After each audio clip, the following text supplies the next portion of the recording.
on est né en 63. C'est Je ça. vais calculer parce que j'ai D'accord. 55. 55, on Comment va est-ce avoir que- 55. Comment est-ce que vous êtes devenu éleveur? L'objectif c'était de nourrir nos semblables. Donc c'est une question de sens pour vous. C'est un besoin de nourrir vos semblables. Oui, tout à fait. Ouais. Et aussi en quantité et en qualité surtout. Vous avez diversifié votre mode de production puisque vous êtes passé à un poulailler mobile. Comment ça s'est passé ça? Mais il y a plusieurs phénomènes. Oui. Donc le premier est contextuel. Donc on voit qu'en agriculture biologique, mais il y a des poulaillers qui se développent parce qu'on ne couvre pas la demande, C'est ça. dans notre région en tout cas. Et alors il y a des poulaillers qui se développent de taille tout le temps plus grande. Et donc depuis 2016, on a essayé de freiner ce développement en taille parce que ça commence tout doucement à dénoter par rapport à la philosophie de l'agriculture biologique. Et puis c'est au hasard d'une réflexion sur la gestion du parasitisme bovin où un vétérinaire me suggère de faire suivre mes bovins par de la volaille. Ça paraissait farfelu, une première approche, et puis avant vraiment de rejeter l'idée, autant se renseigner, et puis le hasard d'une recherche sur internet, je suis tombé sur le concept du poulailler mobile, donc déplaçable, donc on pourrait éventuellement faire suivre après les bovins, réciproquement. Au niveau du pâturage. Au niveau du pâturage. Et alors, voilà, donc effectivement, ça mettait en plus en valeur le pâturage des poules. Et chaque fois de l'herbe fraîche. Donc, parce que c'est en guise de poulailler, c'est vraiment un poulailler mobile, déplaçable facilement. Voilà, les volailles ne souffrent pas des mêmes parasites que les mollets. Tout à fait. Et qu'on retrouve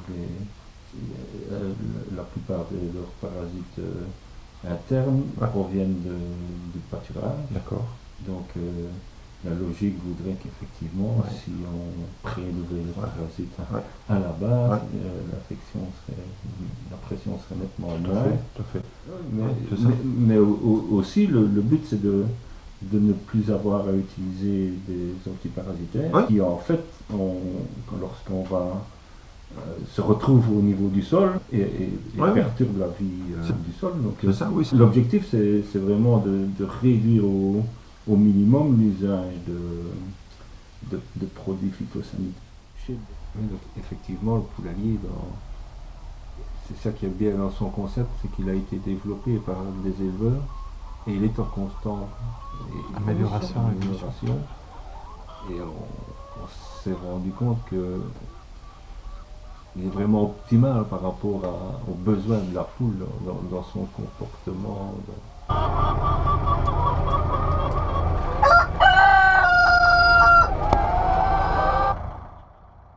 Elles sont tout à fait en sécurité quand on déplace le poulailler. D'une part, oui, quand on le déplace, puisqu'il y a un plancher dans le fond, mais de plus ce plancher permet de conserver les déjections qui sont à la partie basse, et on les récupérera lorsqu'on changera de lot de poule. D'accord. Donc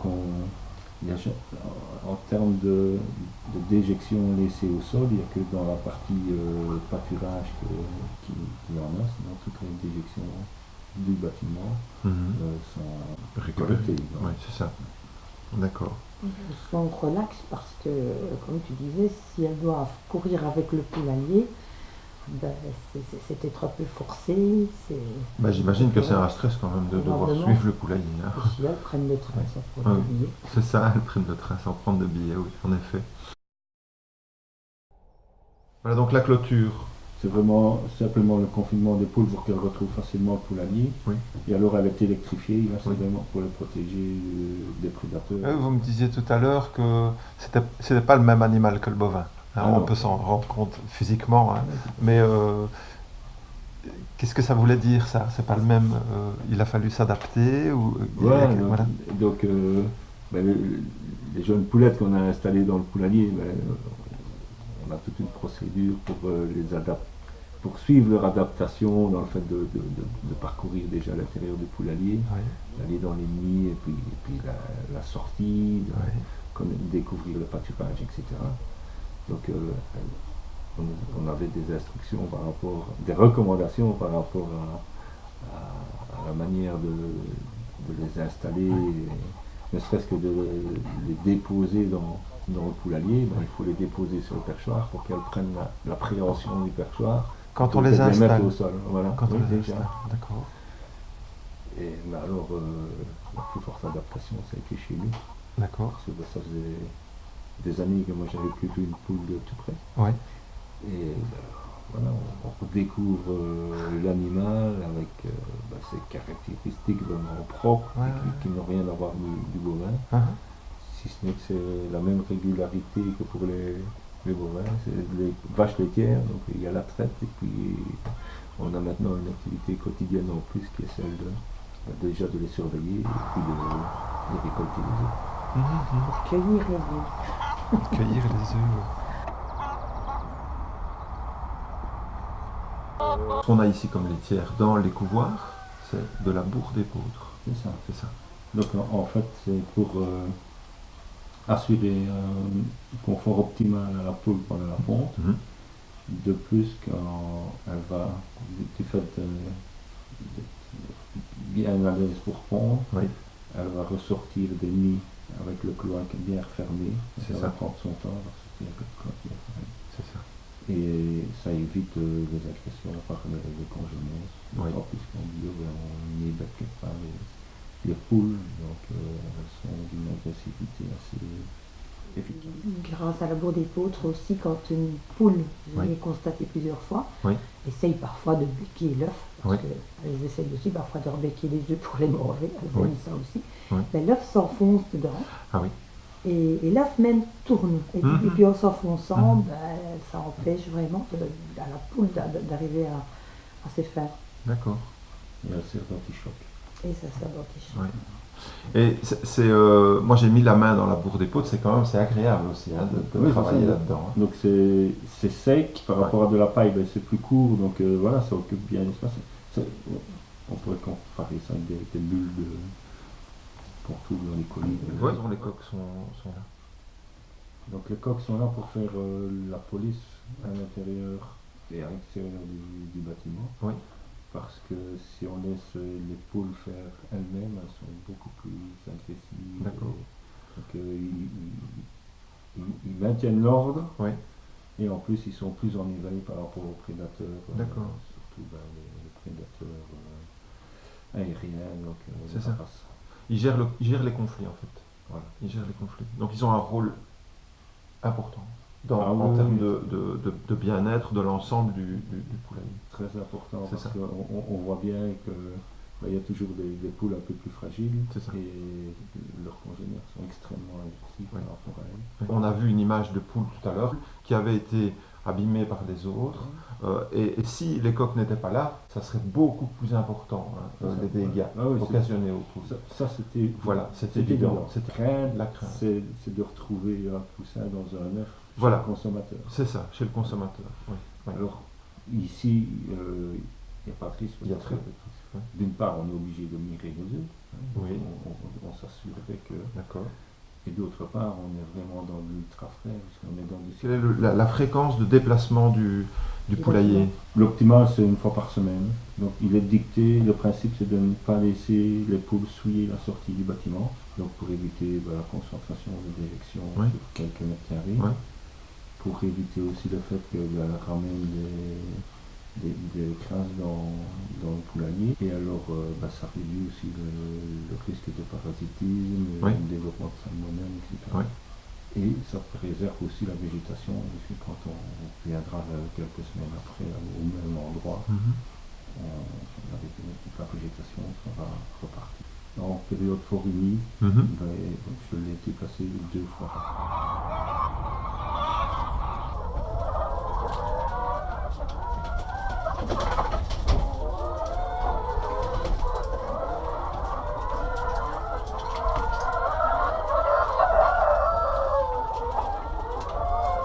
Ah ouais, moitié.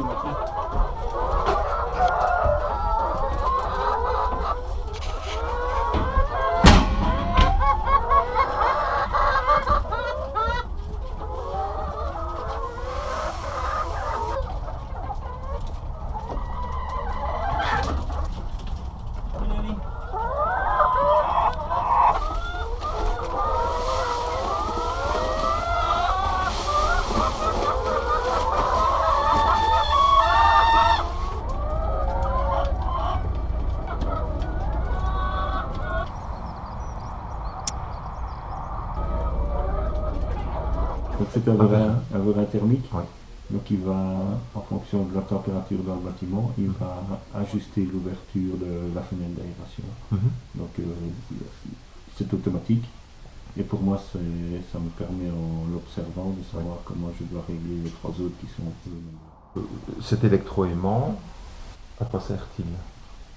À 1h du matin, oui. Ça c'est l'horloge astronomique du poulailler qui donne le signal. Oui. L'électroaimant libère l'ouverture de l'axéonie. D'accord. Et alors, voilà, les poules les plus précoces dans la journée peuvent aller pondre. Oui. Et en fin de journée, lorsqu'on va récupérer les œufs, on ferme l'axéonie pour ne pas calciner, je pense, dans la nuit. D'accord. Pourquoi? Pour éviter de souiller la litière. D'accord. Ok. Et éviter qu'elle ne reste pour couver aussi. Oui.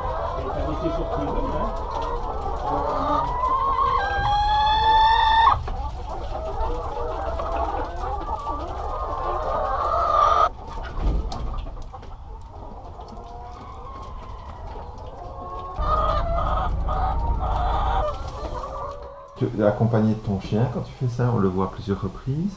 Qu'est-ce qu'il apporte le chien là? Moi, tout d'abord, c'est mon fidèle compagnon. Oui, oui. Mais alors, il m'est utile pour... il surveille la porte du poulailler et il empêche les poules de sortir quand je suis à l'intérieur. Oui.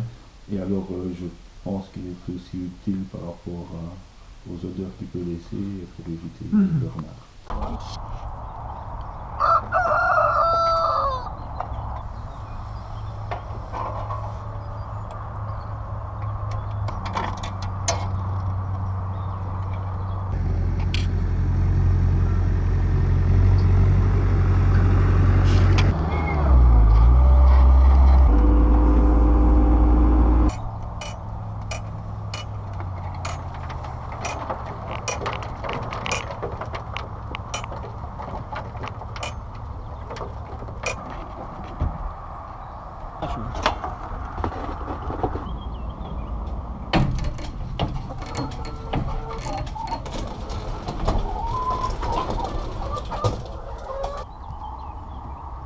La fréquence de rotation des poules. C'est notre premier lot, donc d'expérience de collègues qui ont le même modèle, ce serait 17 mois. Sur quoi se base-t-on pour changer la production?